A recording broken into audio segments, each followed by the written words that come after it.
I'm Kristen Maldonado here for Black Film and TV. I gotta start out with, I'd love to know how your characters kind of were able to develop even further with you guys filming back-to-back movies. Yeah, it is interesting because we keep getting asked questions about kind of our approach to part one and part two, and for us it was just one shoot, albeit a very long one. You know, the script was 179 pages. Wow. And there was a kind of a note in the middle that says like part one and part two, but we shot, I mean, a lot of it was kind of shot chronologically, not entirely in the sense of timeline, but part one stuff was mostly at the beginning and part two was mostly at the end. You know, if you have 3 scenes, if you step onto, let's say, a limited series or something, you only have 3 scenes, then your arc is there, or your arc, you know, you work out what the differences are between the scenes, you work it out. It's exactly the same here. It's just like 300 or something, and it's just so much. So did that help you really like get into, you know, the root of those characters? 100%. I said yesterday to Fra that like if the shoot had been shorter, I would have been a lot happier to just go back home again. But it wouldn't have been as good. It wouldn't have been enough time to, you know, when I watch it and when I see Noble, I'm like, I don't recognize you. I don't know who you are. You're not me. I feel divorced from it. Like, it's strange because it was so excuse my language, it was so weird. And I got into that, like, I had so much time to get weird. Yeah. I had an interesting experience with this role. It's something that I haven't really done before, which is play a character over the course of many, many, many years, you know. How long? How many decades? 3, 4, like, you know, so we see him in the present day in the film, and he's probably in his late 50s, early 60s, and wearing this big grey beard that I could never grow in a million years, by the way. Maybe when you're 60. Movie magic. Maybe. And, you know, the first flashback we see in part 1, as him as a soldier for the Imperium. So that's quite a big timeline, and we've just got these little fragments, more of which will be seen in sort of more extended versions of the film. So that was my job, was to sort of like fill in the blanks of this character, which was a unique thing that I hadn't really done before, but was certainly a fun challenge. And hats off to the, you know, to the hair and makeup people involved for sort of making those transformations. They transformed you. Yeah. You know, this is like a really intense sci-fi action movie, so I want to know, on the opposite end of that, what was like the funniest moment on set? Oh man, I mean, it was intense. There was a lot of funny moments, man. I mean, for me, the funniest was in part 1 when I was shooting that alien orgy scene. You know, which is just me all day by myself, butt naked, in a skin-colored thong, pretending to have sex with tentacles. Like, that's hilarious, obviously. Yeah. I had to laugh in between. I was just like, oh my gosh. Yeah. My children are going to see this one day. My children's friends. Like, what type of job is this? Yeah, I was just like, what is my life? But it is fun. But yeah, so that was a fun day for us on set. I don't know. There was this scene when I'm capturing Kora. Oh, how funny those kids. I know. Oh, how like, funny. That's just inherent. Oh, how we laughed.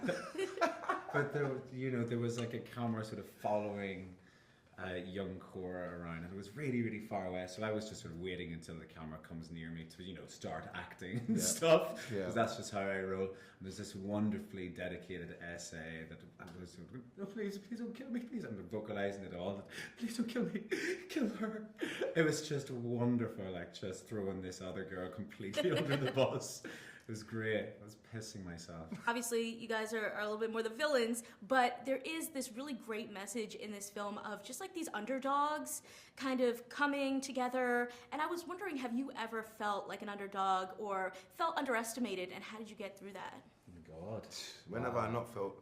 Yeah. You know what? It was only like recently that I feel like people don't underestimate me so much. But I think there's levels. You know what I mean? As soon as you gain the belief of one set of people, then it's like, all right, next up. You don't believe I can do that? Let's do that. You know, I feel like definitely in this we're the Imperium, we're the antagonists, but like obviously in real life we're much more like those dusty farmers on Veldt. You know what I mean? I love that. Dusty farmers, man. The dusty farmers, man. I was calling them the effing farmers. Every time I saw, I was like, oh, it's the effing farmers again. But yeah, no, that's like the spirit of the people, and that is the important message of the film. You know, there's a book I read last year called Monsters, and it was like really interesting, talking about what we should do with the stories of monstrous men. How do we deal with this? And, you know, I think about it a lot. You know, we play monstrous men, and sometimes, and it's like, how much are we helping things? How much are we making things worse? When is the point when things become voyeuristic and such? And I try to, or we're glamorizing like monstrous acts.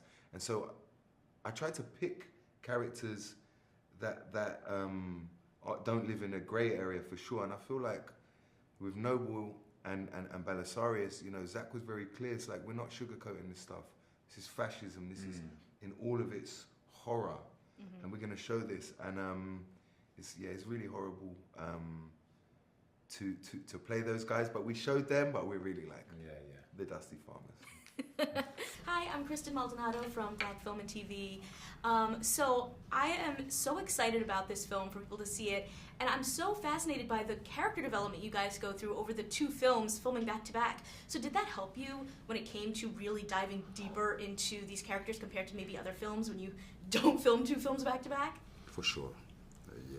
I mean, we're so much more connected, and obviously, you know, knowing the story from you know, the first page to the last page of the series was very helpful to getting into the character, and yeah, I mean, it served to film them back to back, for sure. Yeah, it meant that Djimon didn't get enough distance from the two of us to realise that we were slightly insane, and yeah, they were truly insane.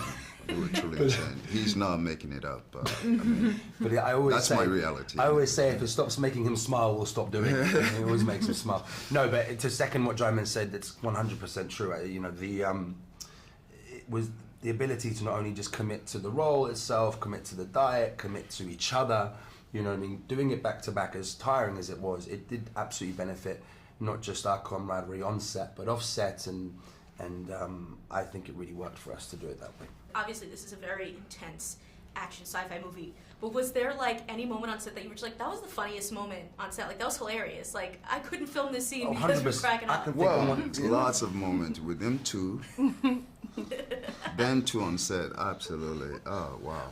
We become like, I don't know what, but like, I don't know, like Tweedledee and Tweedledum isn't the job because we're not stupid. It's more like we catalyze each other's weirdness and bizarreness and silliness, I think. Yeah, it's like all the dumb jokes that you normally don't say, like we say to each other. Yeah, well, everyone's like just tired, and we just all of a sudden start like dancing salsa or whatever. All of a sudden they kick into dance, and all of a sudden they kick into singing. Yeah. So they were the party on set. Well, keep the camaraderie going. But I also remember this time where we were doing a scene with the horses, and it's a majestic moment. We're traveling back into Veldt, and you know the heroes have arrived. You know, it's a very, you know, the becoming moment. The first time we meet the Veltians, meet the heroes, and Djimon's horse was called Titus, like he was. So Titus rode Titus, and Titus the horse, not Titus the character. The horse.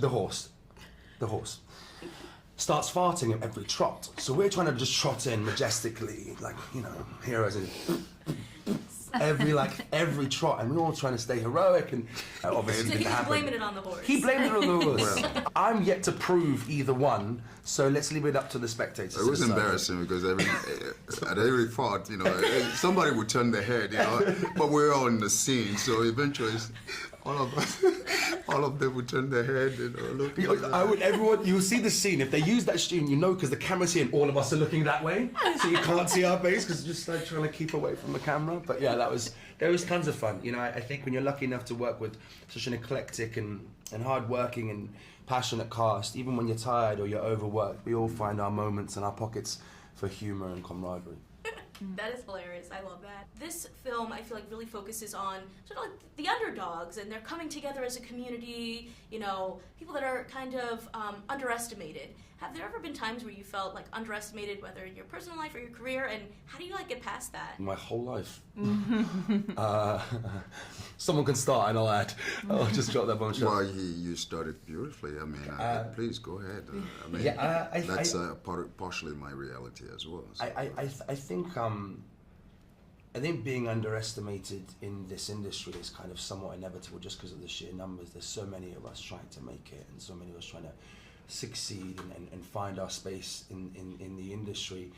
The amount of no's you receive at any level, the amount of, is ultimately makes you feel constantly underestimated or undervalued or makes you question yourself. And, I look at myself, I left home very young, 15, 16, and, always innately knew that artistry was something that was very, very important to me. It's the only thing that I think I would put everything into, as other than people. The artistry is the only thing I really put everything into. I suppose I'm going to find it. 1 second, my ADHD just ran right there. But I suppose when you said how do you combat that, how do you help that? For myself, it was always making time for the things I do love, which is, listening to music, people watching, fostering dogs. I know it's things that force joy and presence into your life with no real money, no real end game, and I think the more we do that, the more we connect to what artistry is about, which is understanding ourselves, the human condition, being able to express that understanding. And we're not worried about, and specifically within acting, the next job or what's coming next, and in life, what's coming next, if we find these things to ground ourselves. Believing in yourself can be such a difficult task, and being surrounded by people who love and support you, whether that be family, chosen family, whatever, that's always, to me, the key to any sort of difficult task. Yeah, people. Yeah. People.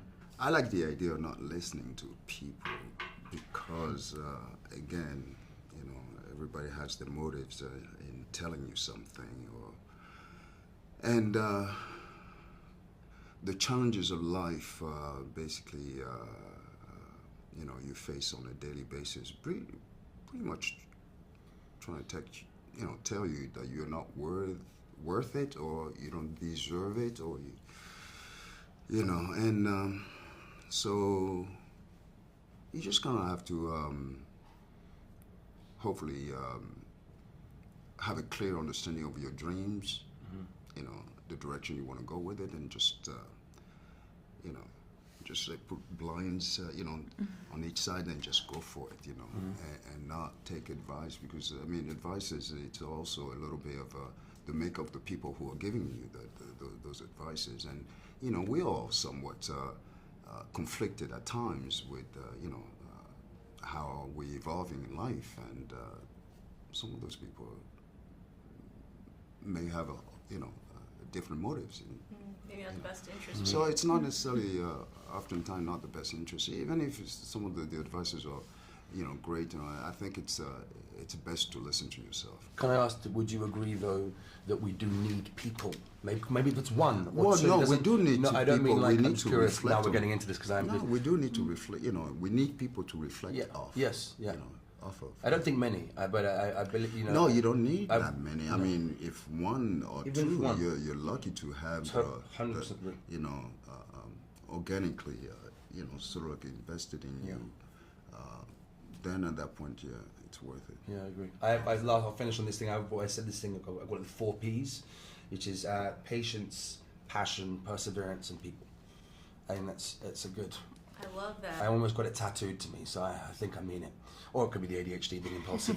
But I do believe in those 4 Ps. Hi, Kristen Maldonado here for Black Film and TV. Hi. Hi. Hi. So I wanted to start. So Sofia, one of my favorite scenes in this film was when you were like, why can't I have that one thing? It really got me in my heart. And I was just thinking about how your character really, she's this incredible warrior, but she deals with this sort of regret and guilt and doesn't feel like she deserves things. And I was wondering how you sort of explored that over the course of these 2 films and what that sort of meant to you. Well, it was my overall desire, and I think that you know, everyone. I mean, she was like brainwashed at such a young age, and she would have done anything to be happy, and she was just listening to whatever influences she had because she didn't have much choice. I mean, that itself, but I think her heart was in a good place. And I think, you know, I think for me, sticking to just feeling and knowing that this is happening to somebody, to a child, there are places in Uganda where, you know, kids are being taken away from their families at such a young age. I've seen a documentary a long time ago about that, and I revisited that for this project, and I just wanted to really touch to the base of it, even though, you know, it's a sci-fi film, it's meant for entertainment, and I just wanted to give that justice for the character. Yeah. Oh man, it hurt. It hurt, but in a good way. You could really see the growth. Yeah, you have to want that for her. Yeah, you know, absolutely. and I wanted that for her. So, and she, and you know, she didn't. She deprived herself of that herself. And when she saw it, she went for it, and it was again taken away from her. Mm-hmm. So it was a constant. It is a constant battle for her. Yeah, for sure. Yeah, but I guess better to have loved and lost, right, than to never have loved at all. Yeah, she was brave enough to go for it at the end of the day. I'm still in shock that you guys filmed this back to back, but I'd love to hear about how your romantic relationship as your characters kind of evolved over the course of, you know, filming this ginormous project. For Gunnar, I think he has had an eye on her from the minute he met her. She's been living on Veldt for, we imagine, a few years, and he just never had the courage to act on it. And now in part 2, a lot has happened, and he feels like he's with his back against the wall, and it pushes him. And although he'd already become a little bit braver over the course of part 1, part 2 is really about like owning up to his feelings for Kora. Yeah, if it wasn't for maybe the final battle, he probably would have dragged it till what would have been maybe Yeah, it would have 60. taken another couple of 10 decades. years. Yeah. Yeah. You gotta speak from the heart. I mean, you see it from the first scene in the first film. You can see her looking at Gunnar and thinking, "What are you waiting for? Yes. What's taking you so long? My God." One of the other things I love about this film is that, you know, you're really focused on sort of the underdogs, the people that are underestimated, coming out, fighting for what they believe in. Have you ever felt underestimated in your life or your career, and how do you get past that? I think you just have to rise above. But I have, yeah, for sure.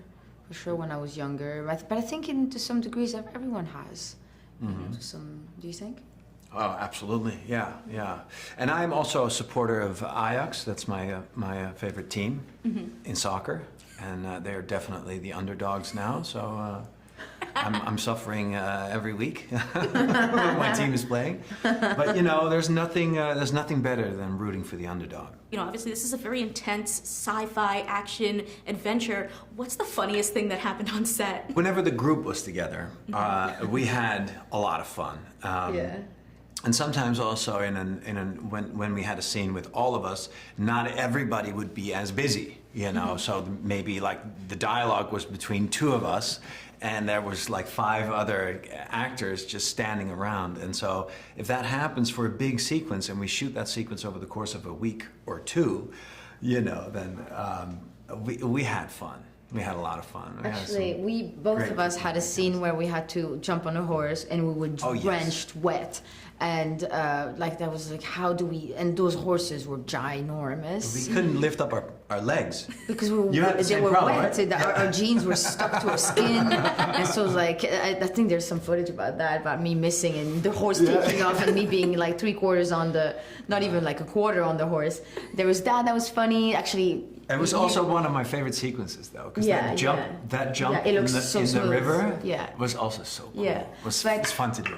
There was really an explosion behind us. So. Yeah, also, so we had to hurry. Yeah. And then there was felt what good. else? There was, and you're not gonna like that, but the sequence where basically we're all supposed to be sad and mourning and and we were all laughing.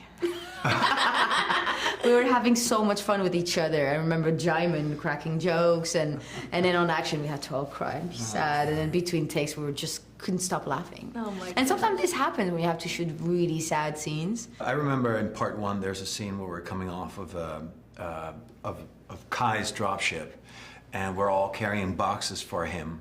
And in between takes, I put some sandbags.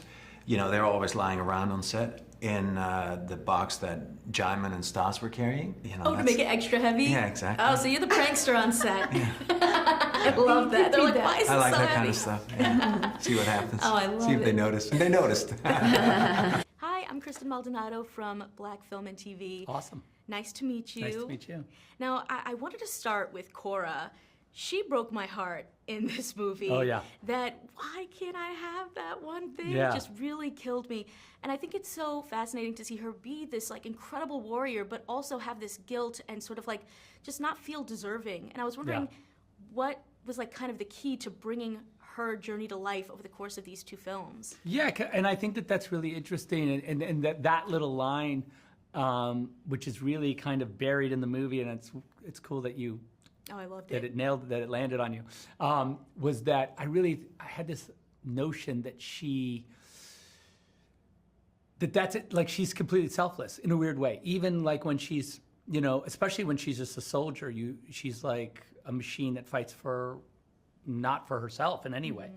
And suddenly to do something or to want something is weird for her, you know, like you think like, oh, she's like, the warrior, you know, when she's a soldier, she's like bad and so maybe selfish, like what? But that's the exact opposite. She's completely selfless. There's no self in a lot of ways, and I think that and Sofia was so good at sort of, and I think again, I'm sorry to rant about the director's cut, but in the director's cuts, when you see the love scene, because there's a very intense love scene between Gunnar and Kora in the director's cut, you actually see that like. There's the ability to be intimate is like a big deal. Like it's not, we try to really kind of make that important, you know, that it wasn't just like, you know, a sex scene, but that it's really a powerful emotional scene. And that was really, all of that went into sort of taking her to the very bottom and then letting her kind of come back to this other place where she is self-aware that she has needs, and she is self-aware that she has value, and that she does carry a ton of guilt, obviously, and hopefully there's events in the movie that allow her to, to move past it or start to move past it. I love that you mentioned already the director's cut, because I feel like you're sort of synonymous with the director's cut now, and I was wondering what you feel that means for just like the film industry and a director's vision in general. Yeah, I've sort of manufactured this this weird narrative, and not necessarily on purpose, but it's kind of evolved. And even just in the making of this movie, at the beginning, I made a deal with them that was like, okay, I'll give you the PG-13 2-hour versions of this movie, and you will let me just do what I want over here. And they were like, it's a weird scenario. It doesn't really exist, strangely. You'd think it would be, that doesn't sound like a weird proposal, right? Yeah. But it's not a thing that's done. And they were like, sure, okay, that's a cool, as long as we're all. And so like, for instance, the opening of movie 1 in the director's cuts is 20-minute opening that is not in the movie at all. Yeah. It'll be all, you're like, what the heck is this? You know? And so, and they're huge visual effects sequences and all these giant things that we kind of all said, okay, we're going to do this in the director's cut. And they're an hour longer each. So they're both, it's a 6-hour affair if you're going to do it. I'm excited to see. Yeah, but I think what it does is it really does a deeper dive, and like it's just not a super clean action film, like they're just like, let's go. It has like, it goes on tangents and it's crazy. So I think that's going to be fun for people who really like want. Everything. I have questions. Yeah, I show have us questions. everything. Yeah. This year actually marks 20 years since you made your directorial debut with Dawn of the Dead. Yeah. What is it like looking back now at everything you've accomplished in your career and kind of the strides you've been able to make? It's really been exciting. I mean, it's weird. 20 years ago, it feels like yesterday, but also it feels like we've done a lot of work, you know. It's weird. We were watching Watchmen. It's on HBO right now, I guess. It was just on, and I was watching it, and I was like, you know, so proud of the movie. The movie is like so crazy and so radical and weird, but awesome. And I think that each movie really sort of represents like a point, you know, where I was, and of course it would change nothing about the movies that we've made because it's just that you're that person when you do it, and so yeah, it's been an incredible evolution, and I really feel like we were on this course the whole time. Weirdly, it makes sense, so it's fun. It's fun. I love that. Well, I want to thank you so much for your time. I know people are going to have so much fun with this one, and just good. and really just brokenhearted, Oh, good. but in a good way, in the best way. Okay, great.